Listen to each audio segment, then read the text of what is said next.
Assalamualaikum warahmatullahi wabarakatuh. Sebelumnya saya ucapkan terima kasih kepada dosen pengampu mata kuliah Sejarah Peradaban Islam, kepada Bapak Iqbal S. Hum M. Hum. Baik, perkenalkan saya Fadliana B dengan NIM 20256124004 dari jurusan Syariah Ekonomi Bisnis Islam, Program Studi Hukum Ekonomi Syariah, kelas S1 semester 1, angkatan 2024. Baik, di sini saya akan memaparkan jawaban tugas sejarah peradaban Islam yang dimana soalnya yaitu yang pertama, jelaskan secara bahasa dan istilah pengertian sejarah menurut para ahli. Jadi, kata sejarah berasal dari bahasa Arab, yaitu syajaratun yang berarti pohon atau silsilah. Sejarah merupakan kajian tentang peristiwa-peristiwa yang terjadi di masa lampau. Menurut Kunto Wijoyo, sejarah adalah rekonstruksi pada masa lalu berdasarkan fakta-fakta yang disusun secara ilmiah dan bersifat rasional. Yang kedua yaitu jelaskan kondisi sosial dan politik bangsa Arab sebelum Islam.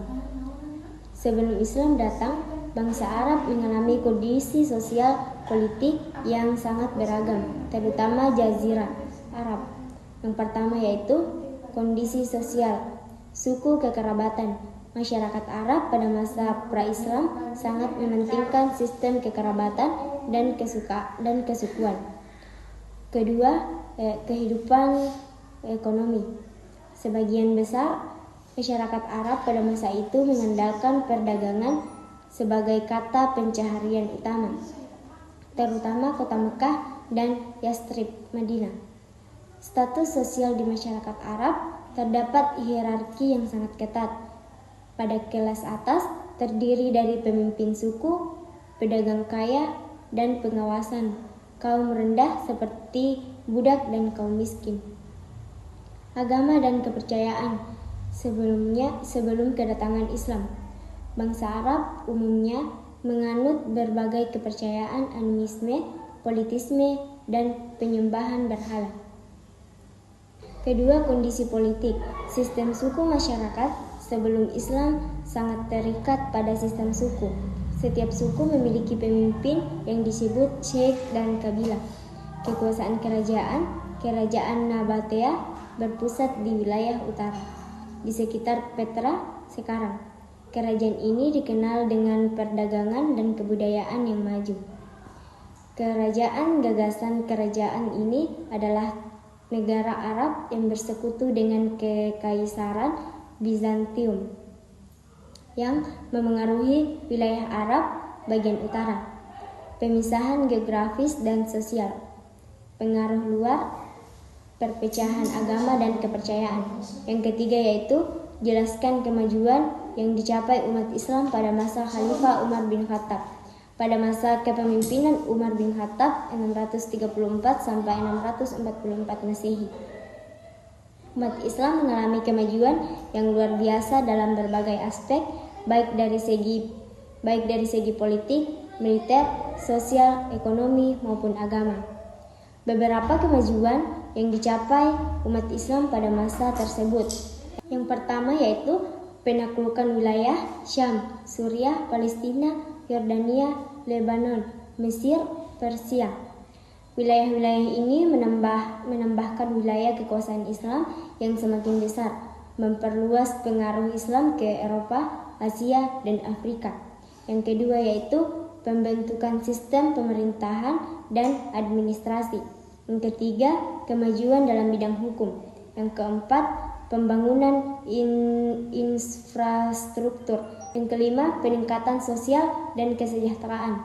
Keenam, penyebaran ilmu pengetahuan. Ketujuh, kesejahteraan ekonomi. Kedelapan, perlindungan dan toleransi agama.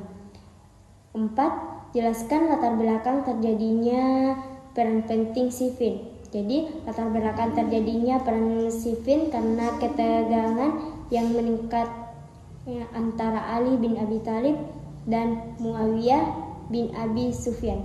Setelah pembunuhan Khalifah Utsman, ketegangan ini berakar pada perbedaan pandangan mengenai bagaimana menanggapi pembunuhan Utsman dan siapa yang berhak menjadi khalifah. Konflik ini berlanjut menjadi peran besar yang berakhir dalam kebuntuan yang kemudian memunculkan perpecahan lebih lanjut di kalangan umat Islam. Yang kelima yaitu jelaskan perbedaan kebijakan politik pada masa dinasti Umayyah di Damaskus dan masa dinasti Abbasiyah Baghdad. Jadi kebijakan politik pada masa dinasti Umayyah lebih berfokus pada dominasi Arab, ekspansi wilayah kekuasaan dinastik. Sementara masa dinasti Abbasiyah di Baghdad lebih menekankan inklusivitas, perkembangan budaya, dan pemerintahan yang lebih berbasis pada prinsip-prinsip Islam yang lebih luas, yang lebih mengakomodasi berbagai kelompok etnis. Abbasiyah lebih menekankan pada pembangunan intelektual dan kemakmuran ekonomi yang menjadikan mereka sebagai salah satu periode keemasan dalam sejarah Islam. Baik, itulah tadi pemaparan dari tugas sejarah peradaban Islam. Saya ucapkan terima kasih banyak. Sekian dari saya. Wassalamualaikum warahmatullahi wabarakatuh.